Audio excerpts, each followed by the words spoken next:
তোমরা আশা করি group C আর group D এর যে নোটিফিকেশনটা বেরিয়েছে তোমরা সেটা ভালোভাবে দেখে নিয়েছো। কেমন? সেখানে তো কি আছে, জিকে আছে, কারেন্ট অ্যাফেয়ার্স আছে, তারপর তোমার ইংলিশ রয়েছে, ম্যাথ রয়েছে। এবারে আমরা এই ক্লাসে জিকেটাকে করব, জিকেটাকে ভালো করে করব, ভালো করে ইন দ্য সেন্স আমরা বেশ সেটার একটু ব্যাকগ্রাউন্ড, যে স্টোরি, এইগুলো একটু ধারণা রাখবো। এতে করে কি হয় যে আমাদের মধ্যে ওই যে চারটে যে অপশন থাকে না, একটু কনফিউজ হবো না আমরা, যে হয়তো এই চারটের মধ্যে দুটো খুব চেনা চেনা লাগছে, আমার মনে হচ্ছে দুটোই ঠিক হবে, এবার তার মধ্যে আমরা যে কোনো একটা ক্লিক করে দিয়ে আসি, তারপর এসে দেখি ভুল। তো আমাদের মানে ব্যাকের যে ধারণাটা যদি থাকে, তাহলে আমাদের মধ্যে এই অসুবিধাটা হওয়ার কথা নয়, তাই না? আচ্ছা, পূর্ণমান 15, 15 নম্বর কিসে আছে? জিকেতে আছে। আমি কিন্তু এখানে কারেন্ট অ্যাফেয়ার্স বলছি না, জিকের কথা বলছি শুধু। ঠিক আছে, প্রথমে আসছে ভারতের ভূগোল, জিওগ্রাফি অফ ইন্ডিয়া। এবার ভারতের ভূগোলের মধ্যে কি কি পড়তে হবে আমাদের, মানে এটা একটা বেসিক ধারণা দিচ্ছি। যখন আমি আলোচনা করব তখন আমি সুন্দরভাবে গুছিয়ে আলোচনা করবো, আমি জাস্ট সিলেবাসটা একটা বেসিক ধারণা দিচ্ছি। ভারতের ভৌগোলিক গঠন, আহ, প্রধান পর্বতমালা, প্রধান প্রধান পর্বতমালা, ছোটখাটো বা আনুষঙ্গিক তো অনেক আছে, অত করতে হবে না। প্রধান প্রধান পর্বতমালা, নদী, মালভূমি, উপকূলীয় অঞ্চল, মানে এগুলো প্রধান প্রধান গুলোই করতে হবে।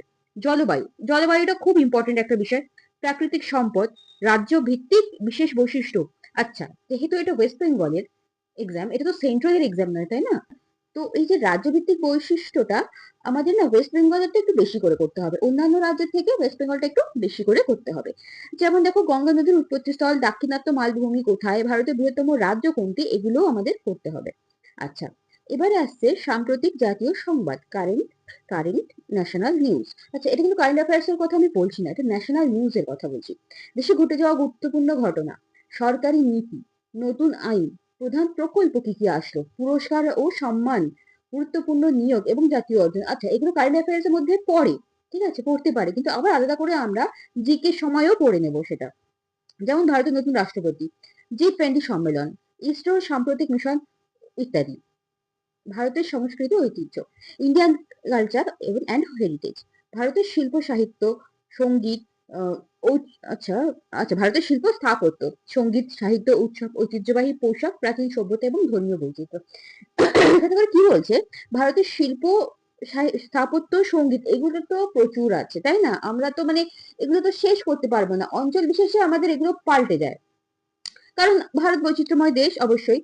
তো এইগুলোতে আমরা ইম্পর্টেন্ট গুলো করব, মানে একেবারে আমরা A to Z সব করব, তারপর সব গুলিয়ে ঘাট করব, তারপর আমরা পারবো না চারটে অপশন দিলে, এটা কিন্তু খুব খারাপ একটা বিষয় হয়ে দাঁড়াবে। তো আমরা কোনগুলো করবো, যেগুলো আসা সেগুলো করবো, যেগুলো important, important in the sense এই এক্সামের জন্য, গ্রুপ সি গ্রুপ ডি এর জন্য ইম্পর্টেন্ট, সেইগুলো করব। আচ্ছা, যেমন ভারতনাট্যম কোন রাজ্যের নৃত্য, তাজমহলের নির্মাতাকে, বৌদ্ধ ধর্মের মূল উপদেশ ইত্যাদি। আচ্ছা, এগুলো কিন্তু পুরো ভারতের জন্য হলো, কিন্তু আমরা আলাদাভাবে পশ্চিমবঙ্গের জন্যও করব। বৈজ্ঞানিক পর্যবেক্ষণ, দৈনন্দিন জীবনের সাধারণ বিজ্ঞান, মৌলিক আবিষ্কার, প্রযুক্তিগত উন্নতি, পরিবেশ বিজ্ঞান, পদার্থ ও জীব বিজ্ঞানের প্রাথমিক ধারণা। আমি যে এই পয়েন্টগুলো পড়ছি, এর বাইরে যে আসবে না তা নয়, এর বাইরেও অনেক কিছু আসবে, সেটা যখন আমরা বিস্তারিত আলোচনা করবো জিকে, তখন আমি বলে দেবো। তারপর বুঝিয়ে দেওয়ার পরে সুন্দরভাবে এমসিকিউ করিয়ে দেবো, ঠিক আছে? এবার ওজোন স্তরের কাজ, ওজোন স্তরের কাজটা কি, বা জলবায়ু পরিবর্তনের কারণ কি? কারণ আমরা এখন বুঝতে পারছি যে জলবায়ু অ্যাকচুয়ালি ছোটবেলায় আমাদের যেগুলো ছিল এখন সেটা নেই, মানে সেটা নেই বলবো না, আছে, কিন্তু পরিবর্তন হচ্ছে তার বৈশিষ্ট্যটা। তো এইগুলো, বিদ্যুতের একক ইত্যাদি। ভারতের ইতিহাস, তোমরা জানো যে যে কোনো জিকেতে ইতিহাস কিন্তু সব থেকে বেশি ইম্পর্টেন্ট। এই ক্ষেত্রে যারা ইতিহাসের স্টুডেন্ট তাদের পক্ষে প্লাস পয়েন্ট আছে, এটা আমি বলতে বাধ্য হচ্ছে, কিন্তু হ্যাঁ, এটা ঠিক। আচ্ছা, প্রাচীন, মধ্যযুগীয় ও আধুনিক ভারতের ইতিহাস, অন্যান্য সাবজেক্টের থেকে এখানে বলে রাখা ভালো যে জিকের মধ্যে অন্যান্য সাবজেক্টের থেকে সায়েন্স বলো না কেন বা জিওগ্রাফি বলো না কেন, ইতিহাসটা সব থেকে বেশি ইম্পর্টেন্ট, কারণ ইতিহাস থেকে বেশিরভাগ প্রশ্নটা আসে। তো হ্যাঁ, কোথায় ছিলাম আমরা? প্রাচীন, মধ্যযুগীয়, আধুনিক ভারতের ইতিহাস, তিনটে ভাগ আছে ইতিহাসে। রাজবংশ, স্বাধীনতা আন্দোলন, যেটা কিনা খুবই গুরুত্বপূর্ণ, তারপর গুরুত্বপূর্ণ যুদ্ধ এবং ঐতিহাসিক ব্যক্তিত্ব, এইগুলো তো আমরা সেই করেই আসছি, ইম্পর্টেন্ট গুলো অবশ্যই করতে হবে, সব করিয়ে দেবো। ঠিক আছে, মৌর্য রাজ্যের প্রতিষ্ঠাতা, 1857 সালের বিপ্লব, গান্ধীজির ভূমিকা ইত্যাদি।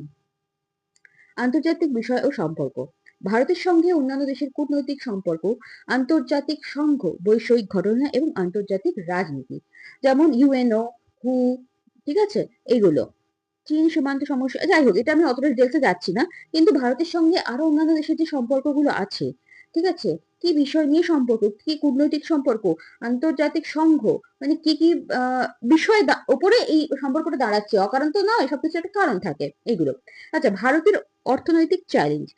ভারতের অর্থনীতি সম্পর্কিত মূল বিষয় যেমন বেকারত্ব, এটা বেকারত্ব সব থেকে, সেটা তো মানে সবাই জানে না, বেকারত্ব একটা খুবই ইম্পর্টেন্ট বিষয়, বিশেষ করে এই পরিস্থিতিতে দাঁড়িয়ে। মূল্যস্ফীতি, এটা আমরা সচরাচর মানে চলতে ফিরতেই বুঝতে পারি। দারিদ্র, দরিদ্র মানুষের যে দুঃখ দুর্দশা, কেন তারা দরিদ্র, কিভাবে তাদের দরিদ্রতা ঘুচবে। বাজেট, নীতি আয়োগ এবং আর্থিক সংস্কার।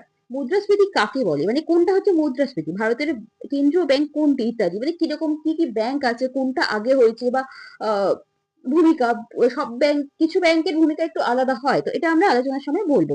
রাজনৈতিক বিজ্ঞানের ভিত্তি, সংবিধান, রাষ্ট্রপতি, প্রধানমন্ত্রী, সংসদ, মৌলিক অধিকার ও কর্তব্য, সংবিধানের ধারা এবং নির্বাচন ব্যবস্থা। এটা আমি জানি অনেকের অপছন্দ হবে, কিন্তু এটা করতে হবে, এটা কিছু করার নেই। যখন বোঝাবো গল্পের ছকে তখন এটা বুঝতে পারবে। ভারতের বিখ্যাত স্থান সমূহ, এটা তো সবাই জানে, ঐতিহাসিক, ধর্মীয়, পর্যটন স্থানের নাম এগুলো। আচ্ছা, ভারত ও প্রতিবেশী দেশ সমূহ, ভারতের সীমান্তবর্তী দেশ সমূহ, সেটা তো আমরা জানি, বাংলাদেশ, পাকিস্তান, নেপাল, ভুটান, এগুলো তাদের সাথে কি সম্পর্ক, সবাই জানে যে কি সেরকম ভাবে কি সম্পর্ক হচ্ছে, তো এগুলো বিষয়।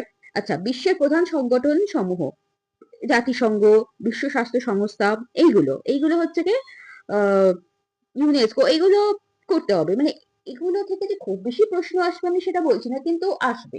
আর আসলেও হুট করে আমরা এই চ্যাপ্টারগুলো যদি ইগনোর করি, হুট করে দুটো তিনটে আসলো আর আমরা পারলাম না, তো এখানে নাম্বারটা অনেকটা ভ্যারি করে যায়, তো এইটাও করতে হবে। আচ্ছা, আমি যখন বোঝাবো আমি ছোট ছোট পয়েন্ট ধরেই বোঝাবো, প্রথমত ডেসক্রাইব করব, তারপর তোমাদের এমসিকিউ আনবো।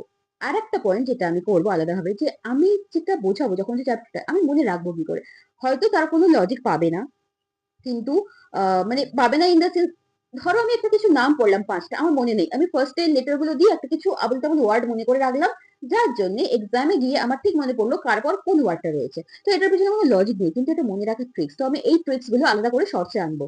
কেমন?